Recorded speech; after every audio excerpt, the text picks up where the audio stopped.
Mais je te pose la question, dans la sincérité de ton cœur, est-ce que tu es sûr que si tu meurs maintenant, tu iras au ciel? Avec ta masturbation, avec ta pornographie, avec ton infidélité, avec ta maîtresse, toi tu iras au ciel. Avec tes vols et tes mensonges, toi tu iras au ciel.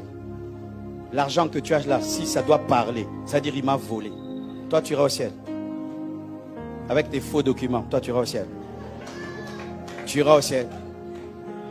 Avec la haine et la jalousie que tu as. Et tu passes tout ton temps à parler du mal des gens, toi tu iras au ciel.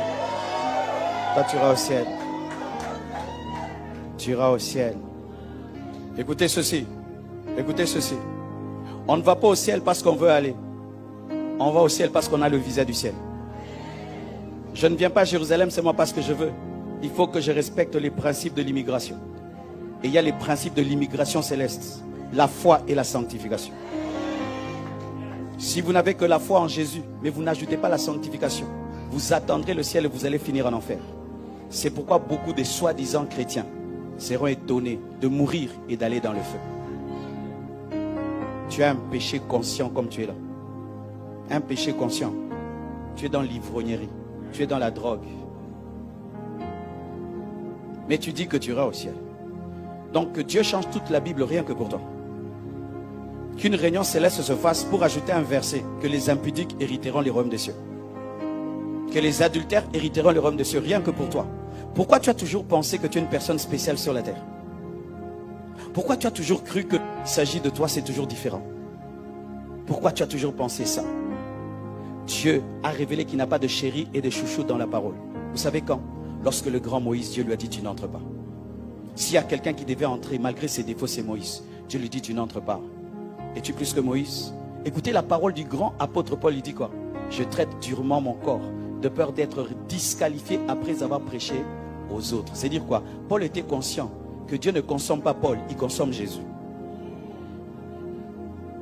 Dieu ne consomme pas toi. Est-ce que tu as Jésus? Si tu ne l'as pas, mon frère, on viendra à ton deuil. On va faire des belles prédications. On va mettre l'encens. On va mettre l'eau bénite, tout ça en enfer. Malgré l'eau bénite et l'encens.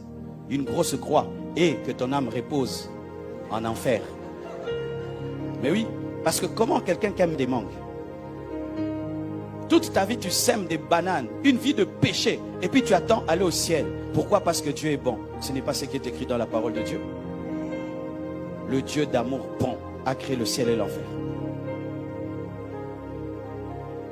Mais quand tu es en Jésus, tu vois tout ce que je dis là, ça ne te trouble pas. Et je l'ai fait consciemment, de troubler les gens. Mais un vrai chrétien, malgré tout ce que je viens de dire, il a la paix. Le Saint-Esprit lui dit, ça ne te concerne pas. Tu marches en communion avec Dieu. Mais si quand j'ai parlé comme je viens de parler, ton âme est troublée, frère, fais très attention. Tu n'as pas l'assurance du salut. Et tu n'es pas en Christ. Tu vas à l'église. Tu sers Dieu, mais tu n'es pas en Christ.